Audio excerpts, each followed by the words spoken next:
Have you wondered why your Rolex eventually fails? Luxury watch companies make money from service revenue. The money brands collect every few years to open your watch, clean it, oil it, and send it back, is a massive part of the business. So what happens when an engineer builds something so well, it almost never needs to come back? Well, they did, and we have 7 examples in this video, and one of them technically can't be crushed. Let me show you what I mean. 7 Victorinox I-N-O-X quartz. Let's start with something that sounds like a marketing stunt. In 2014, in front of the New York Fire Department, Victorinox ran a 64-ton tank over one of their watches. Then, they did it 129 more times. 130 tests total, designed to celebrate the brand's 130th anniversary. Frozen in ice, boiled in water, tumbled in a washing machine for 2 full hours, strapped to a bobsleigh on an Olympic race course, blasted with sand, submerged, flung from 10 meters, centrifuged at 12 G-forces. Every single watch survived. Still ticking. The I-N-O-X quartz version is the one that passed all 130 tests, not the mechanical version. The quartz.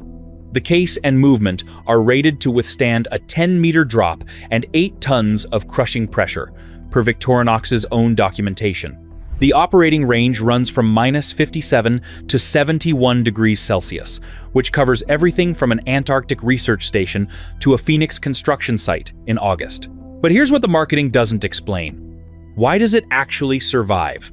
The hexagonal case design isn't decorative. Hexagons distribute force across 6 load-bearing edges simultaneously, which is why engineers use the same geometry in aircraft flooring, body armor, and honeycomb crash structures.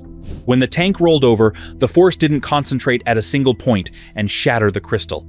It spread outward across all 6 edges. The watch turned impact into geometry. The quartz movement inside doesn't care about any of that anyway. No oil to congeal under freezing, no automatic rotor to jam from centrifugal shock. A quartz oscillator keeps oscillating even when the world around it is not being cooperative. Here's the honest part. Most of us will never get run over by anything heavier than a shopping trolley. For daily wear, the survivability gap between the I-N-O-X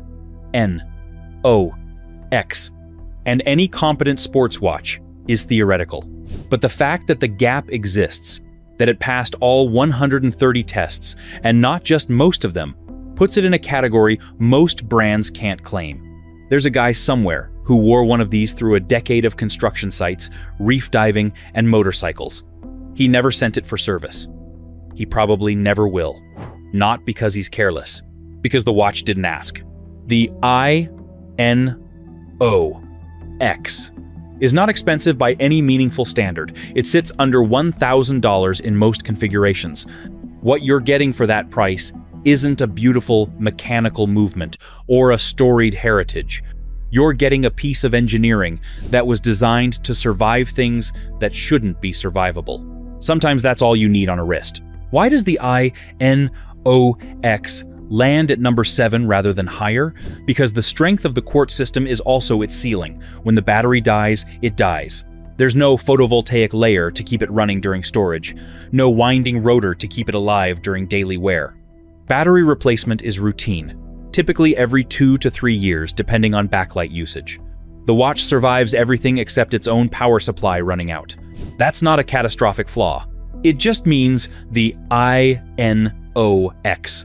requires slightly more owner awareness than the watches above it on this list. The I-N-O-X survived a tank. The next watch on this list survived something the tank would fail at, time itself. Before we move on to the next part, let me tell you this. Most people don't realize this, but buying a watch the wrong way can cost you thousands, and you won't even notice it until it's too late. That's why I created a complete insider guide to buying watches. The goal is simple. I'll help you stop guessing and start buying smart. You'll find the guide in the pinned comment and description. Now, let's move on to the next part. 6. Citizen EcoDrive ProMaster Tough. Here's a different kind of invincibility. A mechanical watch is alive in a specific sense. It breathes. It needs oil. The oil dries over years. When it does, the watch slows, and then it stops. That's not failure exactly. It's just physics. Every mechanical watch sitting on a wrist is technically on a countdown to its next service appointment, whether the owner knows it or not. The Citizen EcoDrive removes the countdown. The ProMaster Tough runs on light, not on batteries you buy at a pharmacy. A thin photovoltaic layer sits behind the dial and converts any light source, including standard indoor fluorescent, into electricity that charges a secondary cell. The solar cell itself has no moving parts. Nothing to wear out, nothing to replace, nothing to dry. It is as close to a perpetual power source as consumer watchmaking has managed. The case design is monocoque, meaning it's one continuous, sealed shell with no removable caseback. That's one fewer seam where water can find its way in. The engineering philosophy throughout is to remove potential failure points entirely rather than making them sturdier. You don't need a better gasket if there's no gasket to fail. Where does it actually fail? The secondary lithium titanate cell, the internal battery that the solar cell charges, shows a documented failure rate of roughly 5 to 8% after 15 years of repeated deep discharge cycles. That's a real number, not a flaw to hide. Citizen's own technical literature acknowledges it.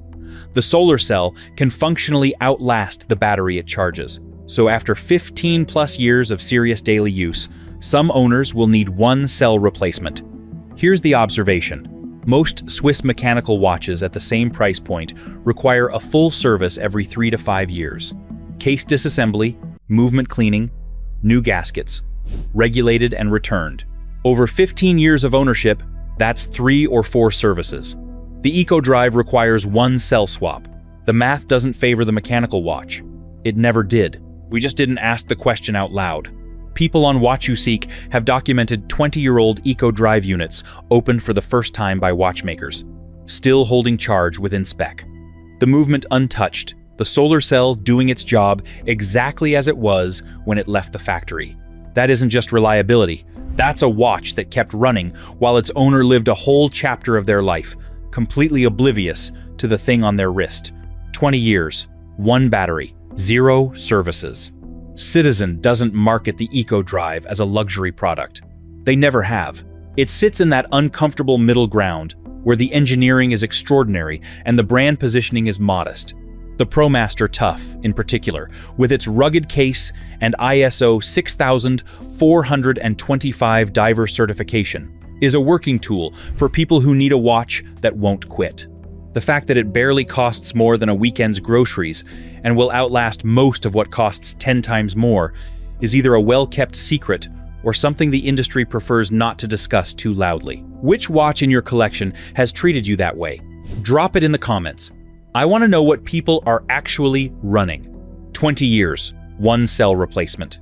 The next watch asks for even less, and it was designed for people whose lives literally depend on reading the time in complete darkness. 5 Marathon GSAR. The Marathon GSAR doesn't exist to be admired. It exists to be trusted when the power is off and the room is black.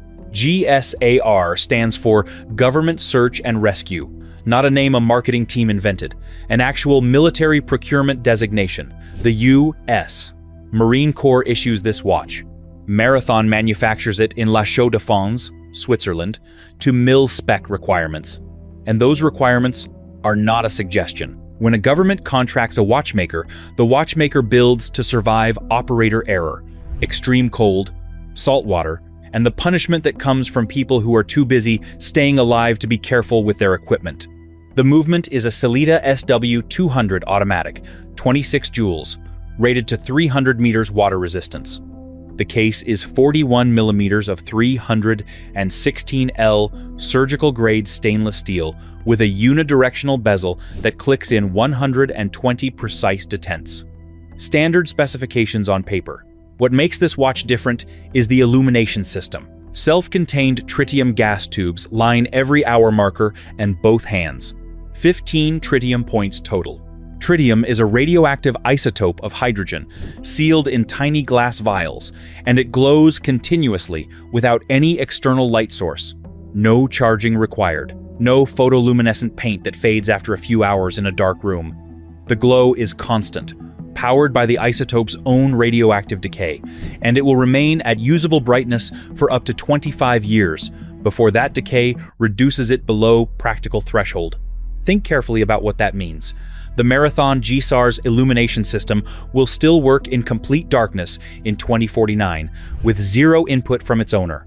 Buy one this year, leave it in a drawer, open the drawer, in 2049, still glowing, no charging, no action required, just physics doing what physics does. The SAR family was developed specifically to meet Canadian government requirements for professional search and rescue operations. Marathon notes the line traces back to the early 90s. That's more than 30 years of documented military service history, with Marathon delivering watches through U.S., DLA, procurement channels, and government contracts. This is not a brand story written in a press release. There are purchase orders behind it. The failure point collectors on WatchUSeek and WatchCrunch discuss most is the automatic movement. Not because the Sellita SW200 is weak, but because all mechanical movements eventually need service. Near zero failure on this watch refers specifically to the illumination system, the mil-spec case construction, and the sealing.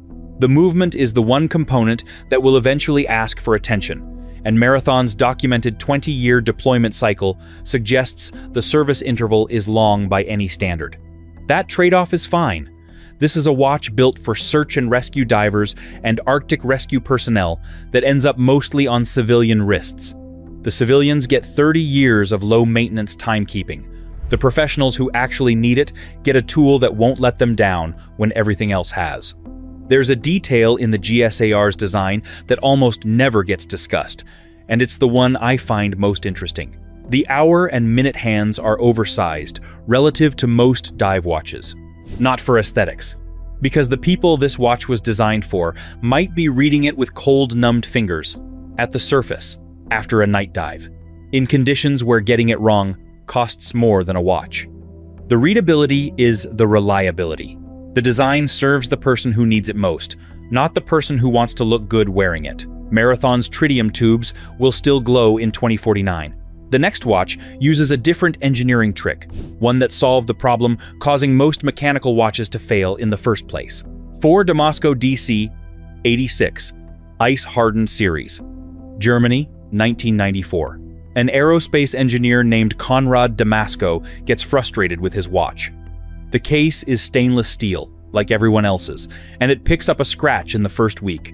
Something about that bothers him. Not the scratch, the fact that it was inevitable.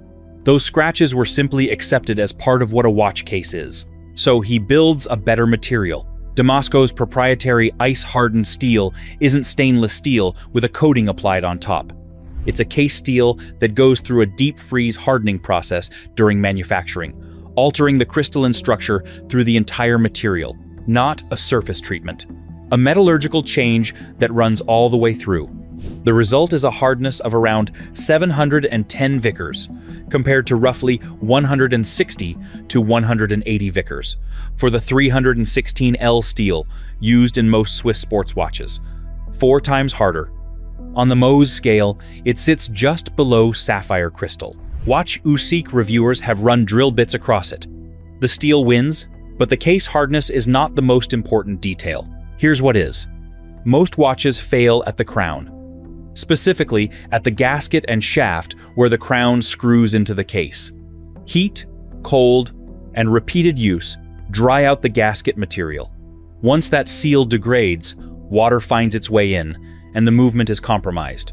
Virtually every service interval for virtually every mechanical watch includes new crown gaskets as a routine line item. Damasco uses Viton seals in their crown systems. Viton is a fluoroelastomer developed originally for aerospace and chemical processing, resistant to UV radiation, chemical exposure, and temperatures that would destroy the standard nitrile rubber that almost every other watchmaker uses. Beyond the material, the crown tube is permanently lubricated, not long-lasting lubrication that service notes politely pretend is permanent. A sealed lubrication chamber inside the crown mechanism, engineered so the lubricant can't escape because there's nowhere for it to go. The crown never asks for service because the service point was designed out of existence. The triple-sealed stem, Viton gaskets, and the permanent lubrication cell together mean the weakest link in most watches simply isn't present in the same way. Watch USEEK contributors who own Damasco watches for years report no pressure test failures, which is exactly what the engineering predicts. The Damasco DC-56 has been the official timepiece of Eurofighter Typhoon test pilots for over a decade. That's a procurement decision, not a sponsorship.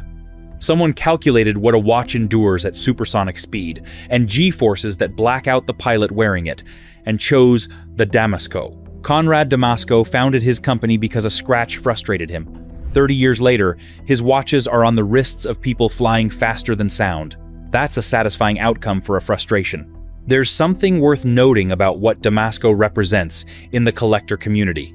Watch USEEK members who own them tend to speak about them in terms that are almost matter-of-fact. It's not the language of excitement you hear around Rolex or Grand Seiko.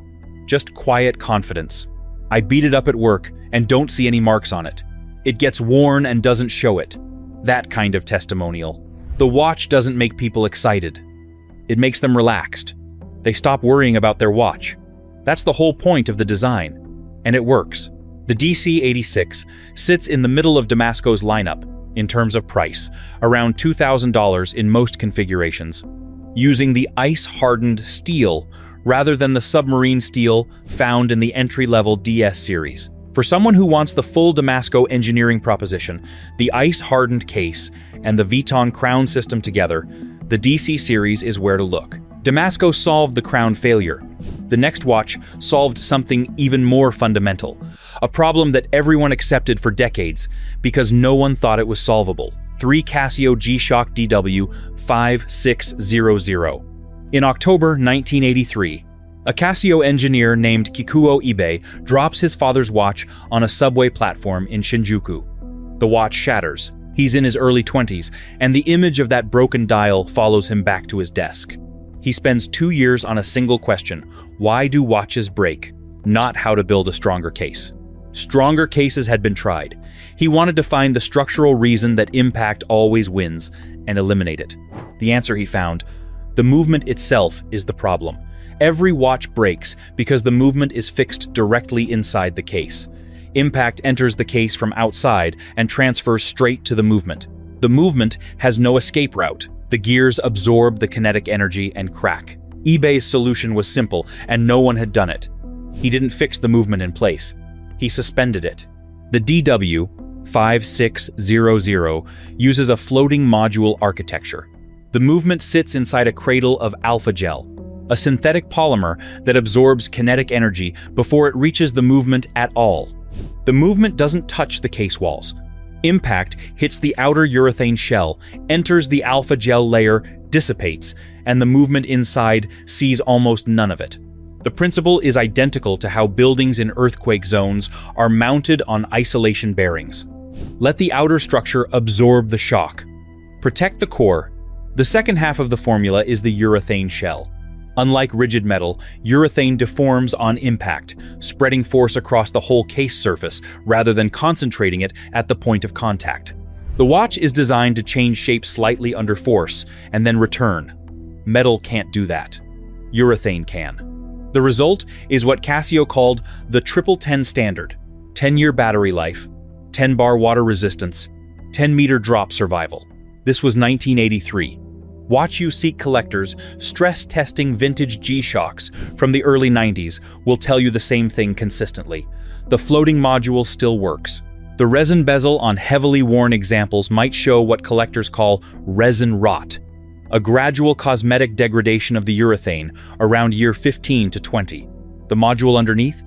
Typically fine. Here's the observation that doesn't get enough attention. Casio solved shock resistance in 1983. This was a problem that Rolex, Omega, Patek Philippe, and every major Swiss manufacturer had been managing with internal shock jewel systems in cablocks, KIF shock absorbers for decades. Casio's solution didn't improve the shock jewel. It made the shock jewel conceptually unnecessary. The Swiss industry's response was largely silence. They didn't adopt the suspension architecture. They kept screwing movements into cases and issuing service recommendations when accumulated impacts eventually took their toll. The DW5600 is still in production. The core architecture is unchanged from 1983. It has been to war zones, factory floors, deep ocean dive sites, and the wrists of military personnel on 4 continents. It costs roughly $50. The module is still floating. Kikuo Ibe's idea from 1983 still works better than most of what came after it, and I keep coming back to that. It bothers me a little, in the best possible way. There's a specific type of person who discovers the G-Shock collector community late and can't quite believe what they find. Watches from 1,993 that still work. Original DW. 5600 units passed between friends, dropped on concrete, worn into the ocean, worn in the rain, forgotten on shelves for years, picked back up. The stories aren't heroic. They're just relentlessly, quietly normal. The watch kept running while the owner lived their life. Nobody noticed. Nobody needed to. That's the point. The DW 5600 doesn't earn its place on this list by being impressive. It earns it by being indifferent to all the ways watches are supposed to fail. Casio's answer to breakage was suspension. The next watch's answer to water pressure is stranger than anything on this list, and it's the only watch in the world that works this specific way. Which one surprised you most so far? Let me know in the comments. 2 Shin UX, Easy M, 2B. There's a depth at which everything stops. Water pressure at 5,000 meters, 500 bar will implode a submarine steel case, collapse a sapphire crystal, and force water past any gasket ever designed. The Shin UX doesn't care about any of that, because it has no air inside. The case is completely filled with a proprietary oil. Not a thin protective film, not a moisture barrier. Filled. The entire interior space, movement, dial, hands, all of it submerged in oil. The logic is elegant. Oil is a liquid, and liquids are non-compressible. Water pressure pushing on the case from outside is met by oil pressure pushing back from inside. There's no pressure differential to exploit, no seal to overwhelm. The watch is water-resistant to 5,000 meters, certified by DNV Good Luck, because it has made the fundamental physics of implosion irrelevant. The movement is a temperature-stabilized ETA, 955.65 2-quarts caliber. Because there's no air inside, there's no oxygen. No oxygen means no oxidation of the movement's metal parts over time. No fogging on the crystal from humidity fluctuation. The movement ages inside its oil, the way a biological specimen ages in amber, isolated from the atmosphere that would otherwise slowly degrade it. Year after year, sealed from everything that corrodes.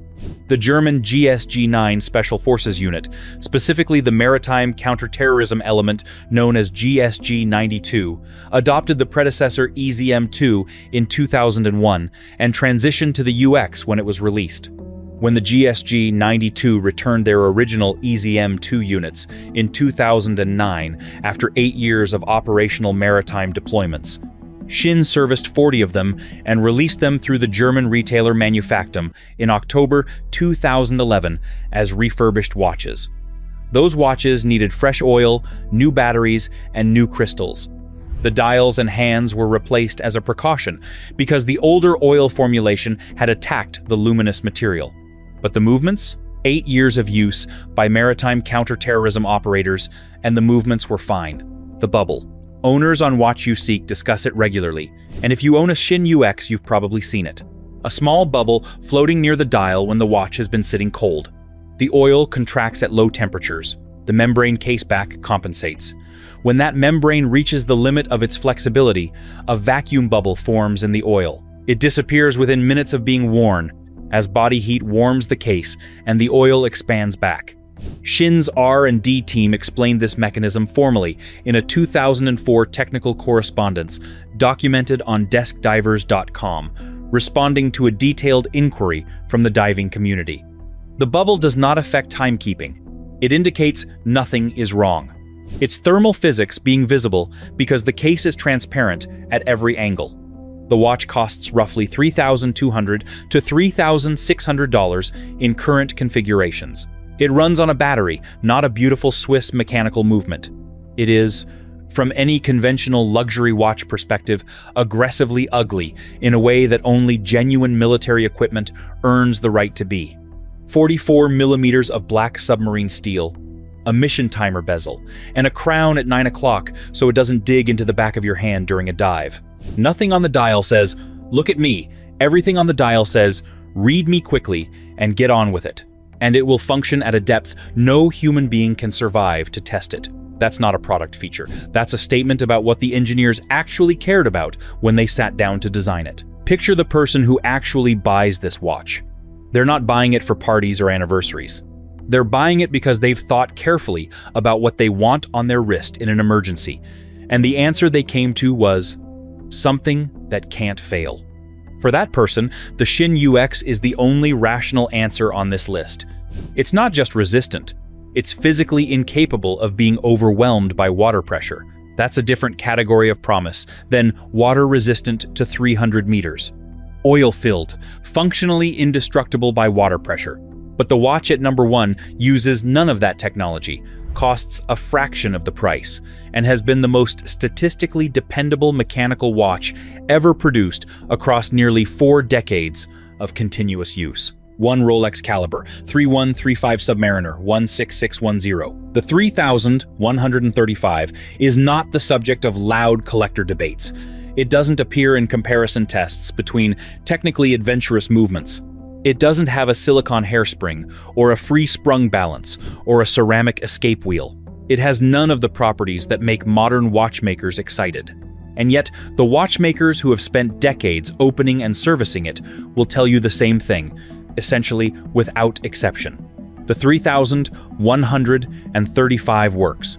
The design philosophy is deliberate simplicity, pushed past the point where simplicity becomes reliability. The reversing wheels, the components in the automatic winding system that convert rotor motion into mainspring tension, are Teflon coated on the 3135. Not brass, not untreated steel. Teflon-coated red wheels that reduce friction so efficiently the automatic winding mechanism rarely shows measurable wear before the official 10-year service recommendation. Ask watchmakers at independent shops across the industry, and a significant number will describe opening 3135s that ran 15 years without any deterioration worth noting. The escapement is a classic Swiss lever, proven across millions of movements, understood by every qualified watchmaker on Earth, not dependent on proprietary lubricants or specialized tooling to service correctly. When a newer Rolex Cal 3235 needs certain repairs, specific components must come from Rolex directly. When a 3135 needs work, it has 37 years of parts supply chain behind it. Any competent watchmaker on any continent can open it, service it, and return it to chronometer specification. Parts obsolescence is how mechanical watches die in old age. The 3135 isn't worried about that yet. There's a useful comparison in how the 3135 and its own successor stack up over very long ownership. The Cal 3235, introduced with the new Submariner generation in 2010, is technically superior in almost every measurable way.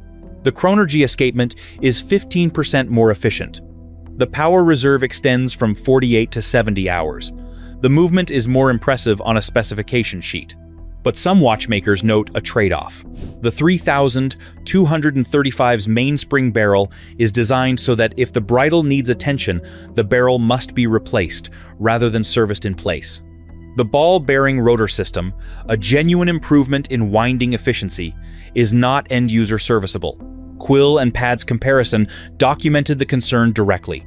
The 3235 is technically superior and potentially less repairable over a very long ownership horizon. The 3135 is less sophisticated and more accessible to service. For someone who wants a watch to last 50 years across 2 generations of ownership, that calculation matters more than the power reserve. Quill and Pad's watchmaker comparison, published in 2019 and updated in 2023, put it simply: I haven't met a single watchmaker who doesn't love working on the Rolex 31X series of calibers. They are easy to service, keep great time, and stand up to abuse. Put simply, they work. The Submariner 16610, the steel sport model powered by the 3135, was produced from 1988 to 2010, when Rolex replaced it with the 116610, carrying the newer Cal 3000. 235. Some of those original 16610 units were purchased new in 1988, worn daily for decades, and have crossed the 35-year mark with 2 or 3 services total. On Watch You Seek, in Chrono Hunter listings, and in the collector community broadly, this isn't treated as surprising. It's expected. There's a man somewhere who bought a Submariner 16,610 inches, 1992. He wore it to his desk job. He wore it through his kids' childhoods, through weekends on the water, through the kind of ordinary life that is harder on a watch than any expedition because it never ends. He's in his 60s now. The watch is on his son's wrist. It still runs to spec. Does it achieve 0 failure rate? No movement earns that. Run a 3,135 dry past 15 years, and the oscillating weights axle will show metal-on-metal wear that accelerates internal degradation. It is not immune to neglect. What it is, and what separates it from most of what's sold alongside it at similar or higher price points, is a mechanical movement designed to cooperate with a normal human life. Most people don't service watches on schedule. They service them when something feels wrong. The 3135 survives that reality better than almost anything else available. It doesn't ask much from the person wearing it. It gives back decades. The reason it sits at number 1 isn't because it's the most extreme watch on this list. The Shin UX is more extreme. The Marathon is more specialized. The Damasco is harder. The reason the 3135 sits at number 1 is because it achieved near 0 failure at mass scale, across millions of units, worn by ordinary people who weren't trying to maintain a precision instrument. They were just living their lives. And the watch kept up. That's the hardest engineering problem on this list to solve. And Rolex solved it in 1988 and then left the solution alone for 22 years. None of these 7 watches achieves 0. That number doesn't exist in engineering. It only exists in marketing. What exists is the gap between a watch that needs a service every 3 years and a watch that might outlive the person wearing it. Between technology sold on a recurring maintenance basis and technology that was built from the first sketch to go the distance. The watches that survive the longest aren't always the most expensive. They're the ones where an engineer, somewhere, decided that durability wasn't a claim printed on the box. It was the entire design brief. Look at the 7 watches on this list. A $50 Casio from 1983. A military contractor nobody's heard of, making government watches in Switzerland. A German aerospace engineer who got annoyed about a scratch. An oil-filled ghost from Frankfurt. A quartz solar cell that outlives the battery it charges. A Swiss Army knife brand with a tank in their marketing materials. And a Rolex movement that everybody knows, but almost nobody talks about in terms of its actual engineering. None of these are on the usual luxury watch shortlists. None of them are sold on status or heritage or investment value. They're on this list because someone cared more about the watch working than about the watch being talked about. That's a different kind of watchmaking, and it's the kind worth knowing about. Which of these are you looking at differently now? Let me know in the comments. Like this video and subscribe.